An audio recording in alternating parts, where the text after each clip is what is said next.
Vamos lá, vamos entrar na palavra de Deus, dados os anúncios, os avisos, vamos lá, a palavra de Deus.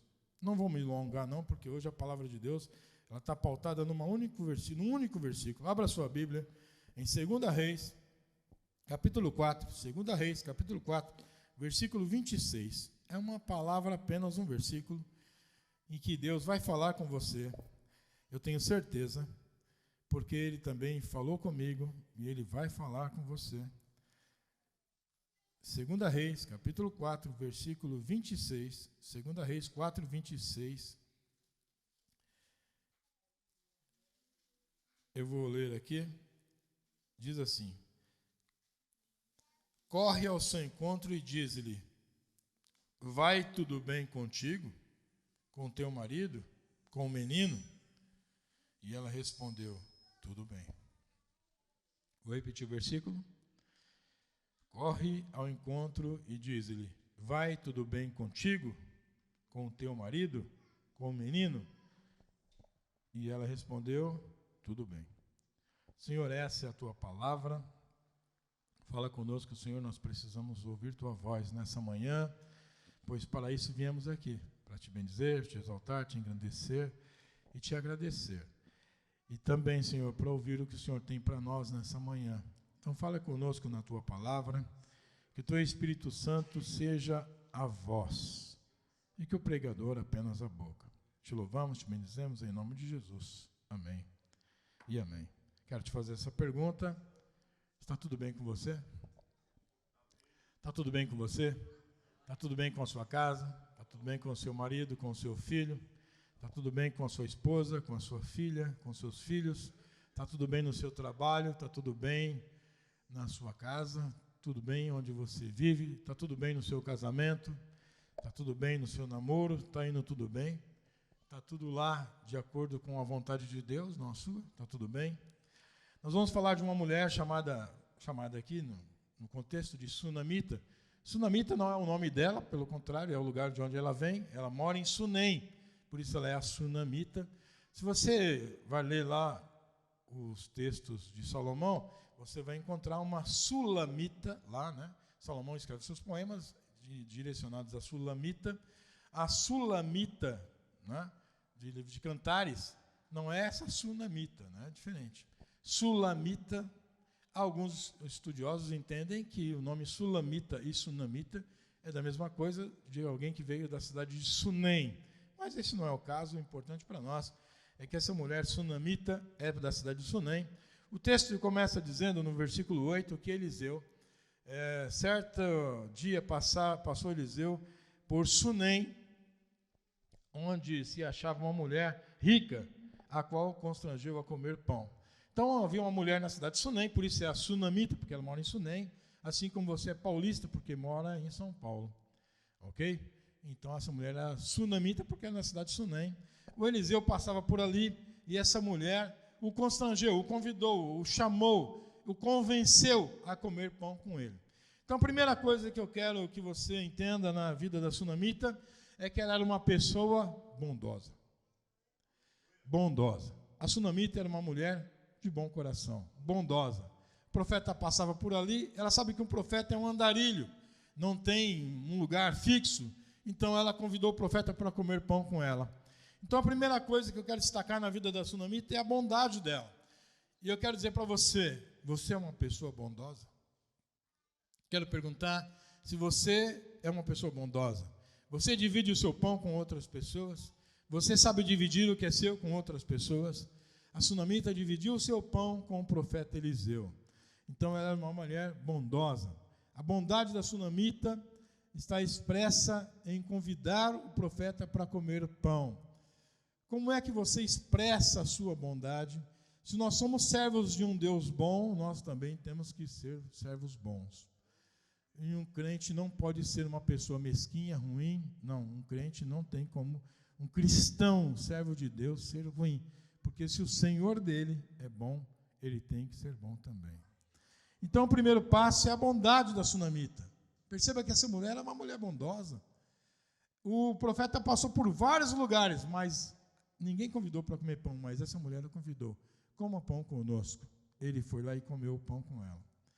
Uma outra coisa que eu quero destacar nesse texto é a empatia que essa mulher tem pelos outros e pelo profeta. Diz o texto aqui, no versículo 9, ela disse ao seu marido: vejo que este passa sempre por nós, é um santo homem de Deus, façamo-nos, pois, em cima um pequeno quarto, obra de pedreiro, e ponhamos nele uma cama, uma mesa e uma cadeira e um candeeiro, quando ele vier à nossa casa, retirar-se-á para ali. Então a empatia é você enxergar o outro e colocar-se no lugar dele.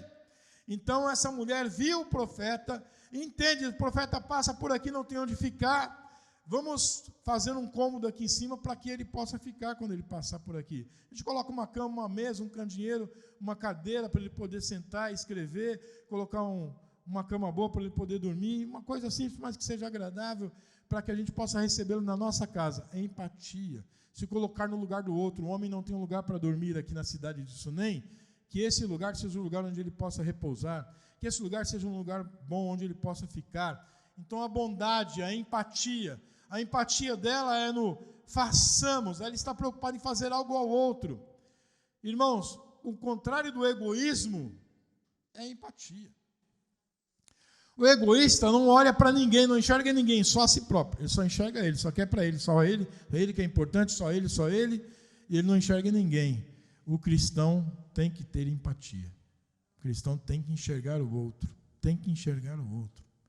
A gente viu os relatos aí dessas doações que estão indo para o Rio Grande do Sul, pessoas estão dando roupa rasgada, suja de fezes, roupas íntimas sujas, rasgada, sapato furado embaixo. É gente que, ao invés de jogar no lixo, deu lá como doação e falei, eu ajudei. Não, você deu uma coisa velha, ruim, que não serve mais. Você descartou um lixo como se fosse doação. Você tem que dar algo que você tem para si como uso. Você não tem que tirar uma coisa que você não presta mais e jogar fora para dar para os outros, não. Você tem que dar algo que você tenha como uso ainda, né? É aquela história que eu conto do Gandhi. O Gandhi estava num trem, pulando de um vagão para o outro, passando num trem. Quando ele pulou, uma sandália dele cai, automaticamente ele tira outra, joga, e alguém pergunta, mas por que o senhor fez isso? Jogou a sandália, ele disse, para que me serve uma sandália só? Ele pensa, um coitado vem andando aí no trilho, descalço, pisando nessas pedras, encontra uma sandália. Vai ficar feliz, alegre, mas ele vai ficar feliz mesmo quando encontrar outro pé, porque ele pode calçar e andar nas pedras. Para mim não serve um pé, para ele também não, os dois fiquem para ele. É empatia. Esse é o Gandhi que disse, se não fossem os cristãos, eu seria cristão. Porque o Gandhi seguia alguns princípios, alguns preceitos cristãos, mas por causa dos cristãos, ele não quis ser cristão. Aí então aqui o texto mostra a empatia, a bondade dessa mulher. Eu quero mostrar para você porque muitas igrejas pregam, que você, para ser abençoado, tem que se sacrificar, sacrifício. Sacrifício não é andar no milho, não é pisar no milho, não é andar de joelho, não. Sacrifício é sempre dar dinheiro. As igrejas que só querem seu dinheiro. Pastores que vivem milionários, que nunca produziram um botão. Você pega os pastores brasileiros milionários, nunca produziram um botão, mas são milionários. E de onde vem o dinheiro? Se você pegar a família do Itaú, dono do Itaú, a família Setúbal, eles são milionários, mas eles são donos de banco. Se você pegar a família Matarazzo, eles eram milionários, mas eles produziam sabão, produziam roupa, sapato, um monte de coisa. O que produziram esses milionários pastores brasileiros? O que eles produziram? Senão milhares de pessoas enganadas por um falso evangelho que faz eles ficar... A teologia da prosperidade só abençoa e prospera o pastor que prega. Porque na teologia da prosperidade, o pastor que prega fica milionário e os pobres ficam cada vez mais pobres. E os que dão nunca recebem de volta porque não estão dando para Deus. E o pastor cada vez mais rico, andando de jato, enquanto o outro nem dinheiro para Uber tem.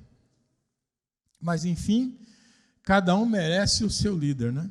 Se eles seguem pastores gulosos e gananciosos, porque também o são. porque se quisessem servir a Cristo verdadeiramente, não seguiriam esses homens.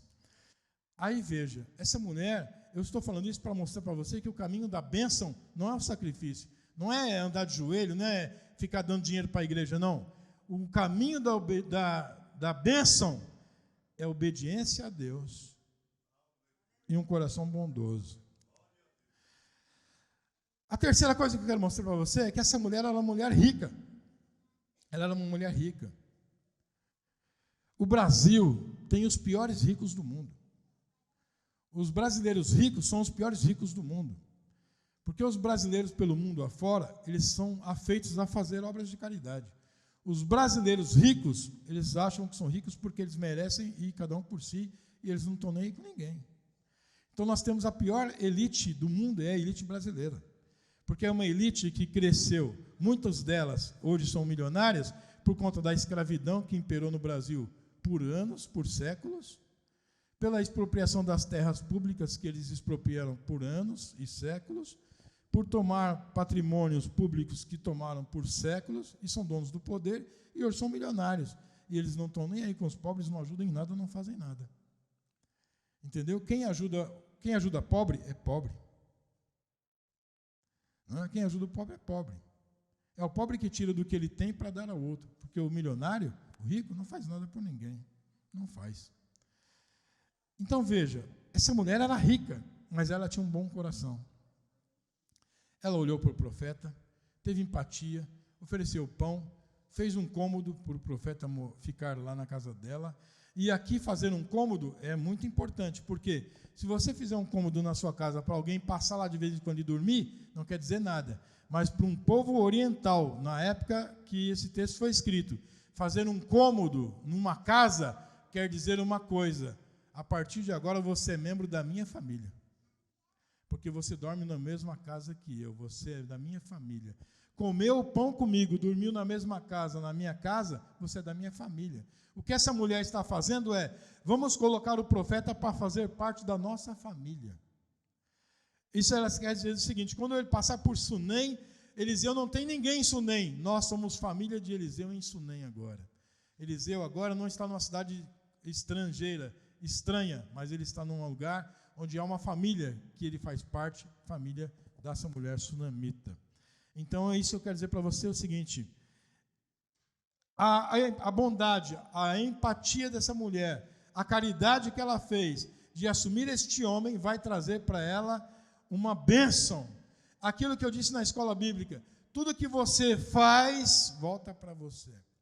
Essa mulher teve um ato de bondade, caridade, empatia. Ela é rica.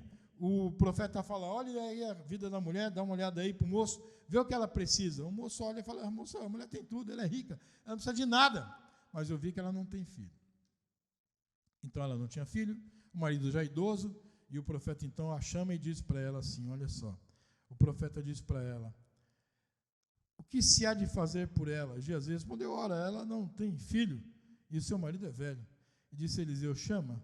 E quando ela chegou à porta, o profeta disse, por este tempo, daqui a um ano, abraçarás um filho.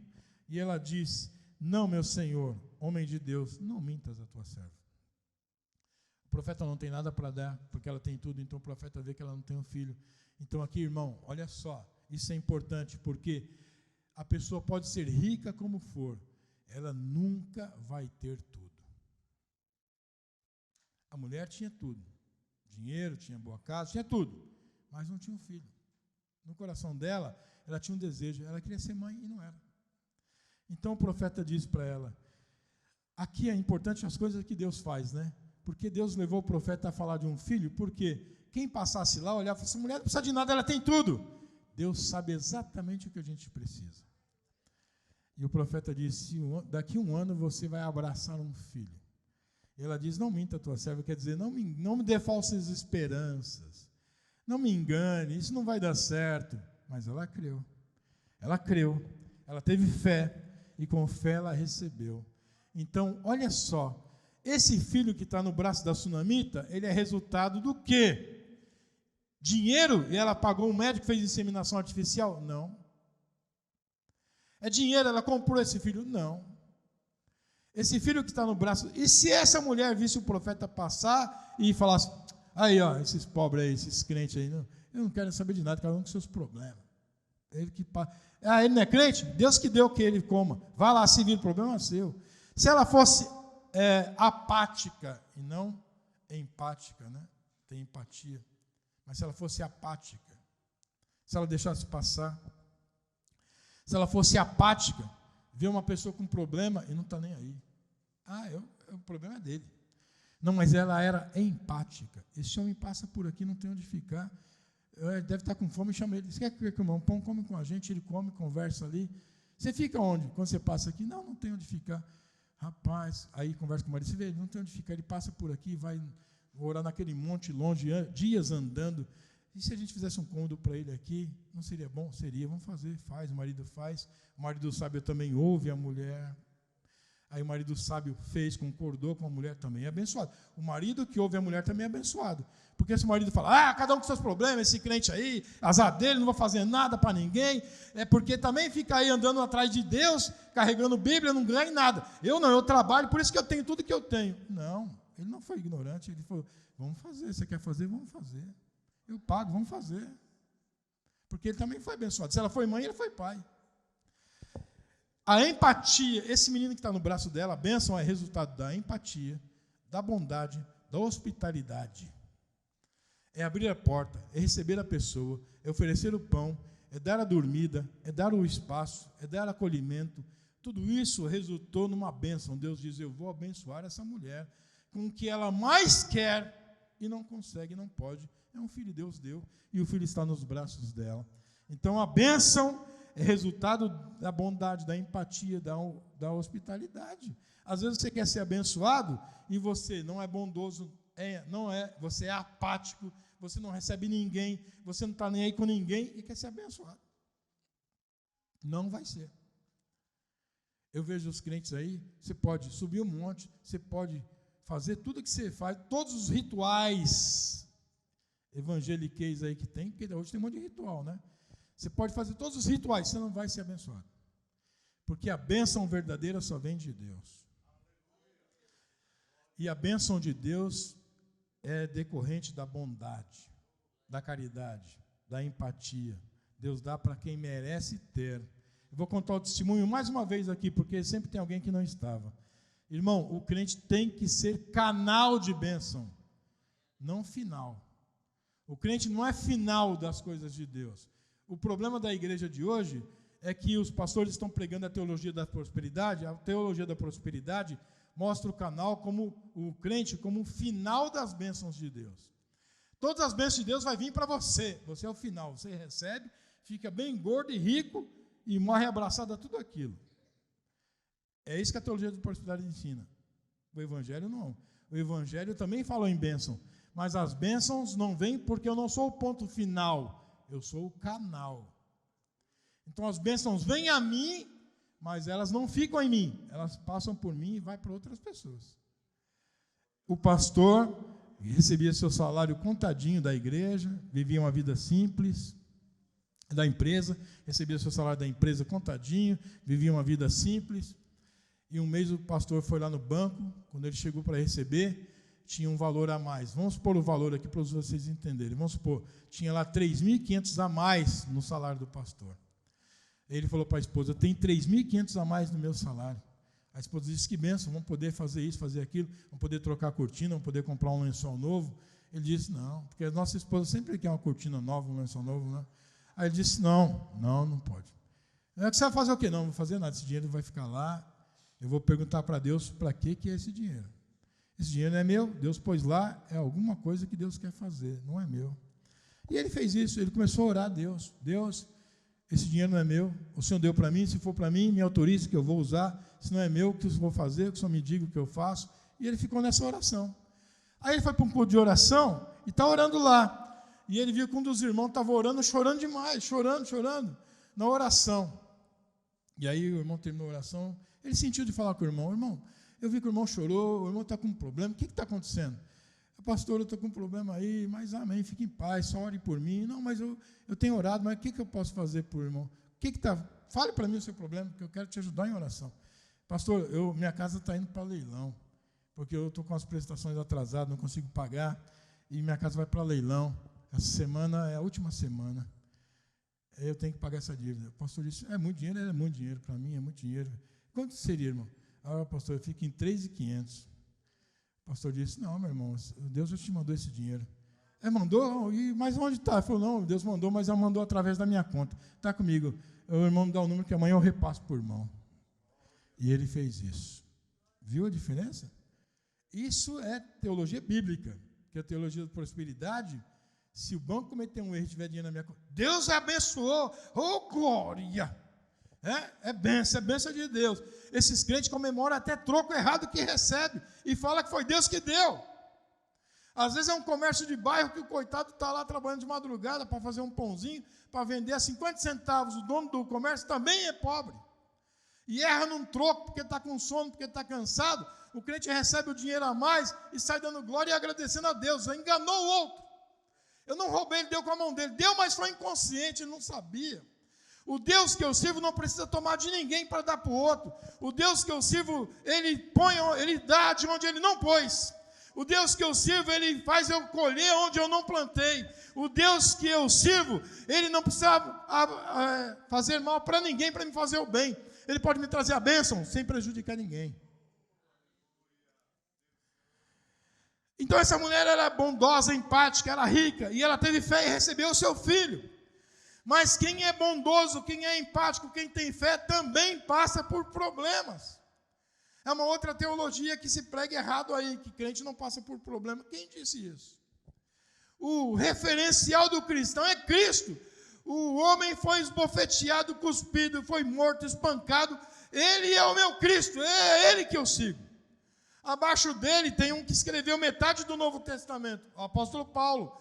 Ele foi surrado, espancado, açoitado, foi preso, desprezado. E ele disse, ninguém me molesta porque eu trago em mim as marcas de Cristo. Então, abaixo de Cristo, que sofreu, é Paulo, que também sofreu. Por que eu não vou sofrer? A gente fala assim, irmãos, não, eu sofri muito quando era criança, passei necessidade. Meus filhos não vão passar o que eu passei. Tudo que eu não pude ter, meus filhos vão ter. A gente enche os filhos de coisa. Está errado. Sabe por que está errado? Porque é o seguinte, eu passei muitas privações, necessidades, passei por muita dificuldade. Mas hoje eu sou o que eu sou por causa dessas dificuldades que eu passei. Agora, se eu encher meu filho de coisa, é lógico que ele não vai ter nada que eu passei, mas também nunca vai ter as experiências que eu tive. Aí ele vai ser um perdulário, vai ser um desperdiçador, não vai valorizar nada, porque para ele tudo foi fácil. Então está errado. Eu não quero que meu filho passe para as lutas que eu passei, mas algumas experiências ele tem que passar para aprender também. Às vezes eu quero comer um pote de Nutella, eu posso ter o dinheiro, eu falo, não vou comprar. Por quê? Porque isso não é necessário. Não é tudo que eu quero, eu tenho. Meu filho não é... as mães criavam os filhos... Eu falei isso no meu trabalho ontem, né? Que as mães hoje falam, esse aqui é meu príncipe, é o meu príncipezinho, meu reizinho. Por isso que ele dá ordem, porque rei dá ordem. Você já falou não para um rei? Você morre. Essa semana, 2 filhos mataram os pais. Um porque escondeu o celular e o computador. O outro matou porque não deixou ainda o jiu-jitsu. Um rei não aceita ser negativado. Quando eu falo para um rei não, ele fala, então mata ele. É o que eles estão fazendo. Eu falo, quando eu fui criado, a minha mãe não me via como um rei, não. Se era mais fácil ela me ver como um servo. Porque tudo que ela mandava eu tinha que fazer. E vai desobedecer para ver, né? Então, a gente não tem que criar o filho como escravo, mas também não pode criar como rei, não. Porque rei é só Jesus. Tem que criar filho como filho. E o filho é a nossa extensão. Eu tenho? Não, então você não vai ter. Eu preciso? Não, então você também não precisa. Se para mim está bom, para você também está. Né? Então essa mulher está lá abençoada. Mas olha só, a luta também veio na casa dela. O filho dela morreu. E o filho dessa mulher morreu no colo dela. Irmãos, aqui aconteceu uma coisa. O menino foi com o pai para o campo, para a roça, está trabalhando. O menino fala, ai minha cabeça. E o pai fez o que todo pai faz. Quando o filho está doente, o que você faz? Manda ir com a sua mãe. Vai lá com a sua mãe. Aí o filho foi para a mãe. A mãe, a minha cabeça está doendo. Ela pôs o filho no colo e o filho ficou ali a tarde toda. À tarde o menino morreu. Essa mulher é bondosa. Essa mulher é empática. Essa mulher é caridosa. Essa mulher é rica. Essa mulher tem fé. E agora ela tem um filho morto. O que ela vai fazer? Ela vai sair gritando um monte de palavrão pela rua, igual uma louca, arrancando os cabelos. Não, essa mulher é sábia. Ela pensa, eu não tinha filho. Quem me deu esse filho? O homem de Deus. Ah, tá, o homem de Deus. Então eu vou pôr esse menino na cama do homem de Deus. Subiu a escada, foi lá no cômodo de Eliseu, abriu a porta, colocou o menino na cama de Eliseu. Porque ela entende, esse menino foi fruto de uma oração que foi feita aqui nesse quarto. E ele morreu, então Deus que me deu, vou devolver para ele. Põe aqui, ó Deus, esse menino aqui que o Senhor me deu, ele morreu agora. Aí devolve lá e vai falar com o responsável, que é o homem de Deus. A mulher sábia sabe com quem falar. Você é crente, aconteceu uma coisa ruim com você, você liga para uma mulher ímpia, louca, e fala todos os seus problemas para ela. Ela não te ajuda e ainda conta para todos os vizinhos. Aí você, depois lá na frente, fala, vamos na igreja, Deus vai te ajudar, vai te abençoar. Ela fala, não abençoa nem você. Porque você ficou aí contando seus problemas aí chorando. Está vendo? Seja sábia. Conte todos os seus problemas para o seu Deus. Para Ele. Racaçu da nébria canta. Não fique praguejando pela rua, não fique reclamando com os parentes, principalmente com os ímpios.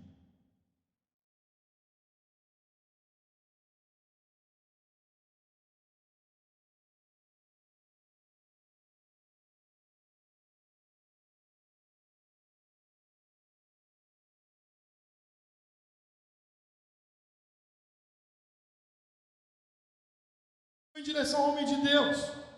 E diz o texto que essa mulher chega e quando Eliseu está no monte lá orando com Geazi, o moço, ela vê a mulher subindo. Ele vê. Ele fala, a mulher vem vindo, a sunamita. Algum problema aconteceu, vai lá falar com ela. Ele manda o moço falar com a sunamita. E o Geazi vai. E o profeta fala para o moço, pergunte para ela se vai tudo bem com ela, com o marido dela e com o filho dela. O moço vai tudo bem com a senhora, tudo bem com o seu filho, com o seu marido? Ela diz, shalom. Shalom quer dizer paz, está tudo bem. Ela diz, está tudo bem. Quando o ímpio pergunta para mim, que sou um servo de Deus, está tudo bem? Eu falo, está tudo bem. Eu posso ter um filho morto em casa, mas para os ímpios eu vou dizer, vai tudo bem. Você não vai contar para ninguém que seu filho morreu? Vou contar para quem pode ressuscitá-lo.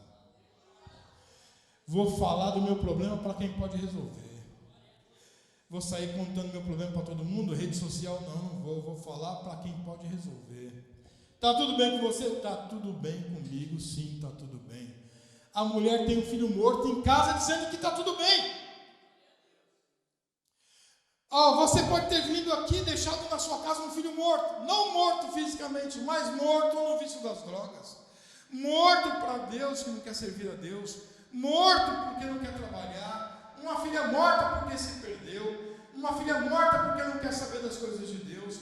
Um marido morto porque só quer ficar bebendo. Um parente morto porque não quer saber das coisas de Deus. Mas você veio aqui. Então você não tem que reclamar do seu marido nas esquinas, não tem que reclamar dos seus filhos pelos lugares por aí não. Venha aqui dizer aqui para o profeta, para o Senhor, para o Espírito Santo que está aqui, que é o seu problema. Então a mulher vai dizer, não, está tudo bem. E ela continua, ela não quer falar com Geazi. Ela não foi lá falar com Geazi, ela foi para falar com o profeta. Ela não foi falar com a aprendiz, a estagiária, ela foi falar com o patrão, que é o profeta. Irmão, quem deu esse filho para ela não foi Deus através do profeta? Quem vai responder? Também é o profeta. Agora sim. Então ela vai lá e ela continua subindo. O Geazi não conseguiu segurar ela. Quando ela chega perto de Eliseu, ela vem para agarrar o pé de Eliseu, o Geazi vai tirar. Olha o que o profeta Eliseu diz. O profeta Eliseu diz assim: não, deixa, porque a sua alma está amargurada. Irmão, o homem de Deus olhou aquela mulher e falou: ela está amargurada. E ele disse: mas Deus não me revelou o que é, mas ela está amargurada. Essa mulher está amargurada. Quando você está amargurada, minha irmã, onde você vai? Ela foi aos pés do homem de Deus. Nós vamos aos pés de Deus. Quando você estiver amargurada, vá aos pés do Senhor. Vá aos pés do Senhor. Vá aos pés do Senhor. Está tudo bem contigo? Está tudo bem. Eu não vou falar para o Geazi meu problema, eu vou contar para o Senhor. E quando ela chega no profeta, ela diz: eu pedi um filho para o Senhor. Eu pedi alguma coisa e o Senhor me deu. Essa oração do profeta que ela fala aqui, o que ela fala, eu quero encerrar, a gente também pode falar. Porque assim, irmãos, o Senhor nos deu os nossos filhos. O nosso casamento, se a gente crê que foi Deus que nos deu, foi Deus que nos deu. Então a gente tem que levar para Deus e dizer: Deus, o casamento é que o Senhor me deu. Ele está assim. Deus, o filho que o Senhor me deu não quer me obedecer. Senhor, o marido que o Senhor me deu não me ouve. Senhor, a esposa que o Senhor me deu não me escuta. Ore a Deus. Fale com Deus. O profeta desceu com a mulher, mandou ele Geazi, não deu certo. Não deu. Aqui o Eliseu aprendeu uma lição também, porque o Geazi deu o bordão e falou: vai lá, põe na cara do menino, o menino vai vir. Não deu certo. O estagiário volta e fala: então, profeta, deu certo? Não. Aí o Eliseu falou: isso é coisa, eu não tenho que ir lá. Aí o Eliseu vai, ora, e não acontece nada. Ele fica andando pelo quarto. Você vê que o profeta está pensando: meu Deus, e agora? O que eu faço? Mas ele deita em cima do menino, põe boca com boca, mão com mão, e o menino volta à vida. E agora nós vamos ver a última coisa que essa mulher demonstrou. Né? A última coisa que ela demonstra: gratidão. Gratidão, porque o menino volta a viver. O menino volta a viver. Olha só. Como termina o texto aqui, olha como termina. 31, 37. Ela entrou, lançou-se ao. Então chamou Geazi e disse: chama a sunamita. E ela chamou. E ele apresentou o seu profeta. Ele disse: toma o teu filho. Devolveu o filho. Vive. E ela entrou, lançou-se aos pés dele, prostrou-se em terra, tomou o seu filho e saiu. Ela agradeceu. Gratidão. Então, irmãos, eu quero encerrar dizendo para você, principalmente as irmãs, que são as cuidadoras da sua casa, da sua família, as irmãs, comece. Se você ainda não faz isso, se faz, continue a fazer. Se você não faz, comece a fazer. Coloque os filhos que Deus te deu na presença de Deus. Fale exatamente como essa sunamita: Deus, o filho que o Senhor me deu não me ouve. Deus, a filha que o Senhor me deu não quer me escutar. Fale com Deus. Deus vai entrar com providência. Deus vai tomar uma posição. O seu filho morto será ressuscitado, porque aqui foi ressuscitado. O menino foi ressuscitado. Deus ouve quem está amargurado. Amém? Eu sei que aqui na igreja as irmãs são muito sábias e que elas assim fazem. Continue a fazer. Não desanime. Não desanime. Eu vou contar um testemunho para a gente encerrar sobre perseverança em oração. Tinha um pastor que tinha alguns seus filhos, todos seus filhos crentes, só um que não, desviou, nunca mais voltou para a igreja. O pastor ficou anos orando por aquele filho dele, anos. O pastor morreu idoso e o filho não voltava para Jesus. Morreu. O pastor morreu. O filho não voltou para Jesus. O pastor morreu. Velhinho já, sepultamento dele. Aí alguém falou: vamos enterrar a Bíblia junto com o pai. Porque ele não largava essa Bíblia, toda a anotação que ele fez, colocou a Bíblia no caixão assim do lado do pai. Quando esse filho, desviado, que nunca atendeu ao ouvido do pai, e o pai orando por ele, chegou no velório, estava ali chorando, aí ele viu a Bíblia: por que ele pusou a Bíblia? que ele gostava dessa Bíblia, não sei o quê. O filho começou a chorar, pegou a Bíblia e disse: não, essa Bíblia vai ficar comigo, a partir de hoje eu volto para Jesus, vou usar a Bíblia do meu pai. Vou usar a Bíblia do meu pai, eu vou usar a Bíblia dele, vou honrar ele usando a Bíblia dele, e eu volto para Jesus. Esse irmão orou a vida toda para o seu filho voltar. O corpo dele ali, o filho voltou. Deus não deixa a oração de pai e mãe sem resposta. Irmão, se tem uma oração que Deus atende, é a oração de alguém angustiado. A oração de quem está alegre é bom, dá para desprezar, né? Porque você está alegre, né? Passa, não vai estragar a alegria. Mas a oração de quem está angustiado, Deus ouve. Eu gosto da oração do Sansão. Olha que oração simples de Sansão. O homem que era o mais forte da terra, agora é o mais fraco. O homem que era poderoso, agora está lá, derrotado. Com os 2 olhos furados, rodando uma moinha. Agora ele está amarrado com um bicho e todo mundo zombando dele. Ele faz uma oração. Ele fala: me põe num canto aí. O cara põe a mão dele num lugar, ele põe a mão no outro, cego dos olhos, sendo zombado. E ele diz: Senhor, eu te peço, me dá força, só mais esta vez. Ei, cantuitaço, me declaras. Irmão, tem hora que a gente tem que fazer isso. Tem hora que faço a oração de Sansão também. Porque tem hora que eu estou tão esgotado, tão cansado, que eu falo: Senhor, me dá força só essa vez. Só mais uma vez. Porque se Deus não carregar a bateria, a gente não consegue. Aí, irmão, me dê força só mais esta vez. Para que eu me vingue pelo menos por um dos meus olhos. Ah, decantuita, rassome declamas. Você já percebeu que na Bíblia as orações mais poderosas são as mais curtas, né? O Sansão fez essa oração. E a oração de Jesus?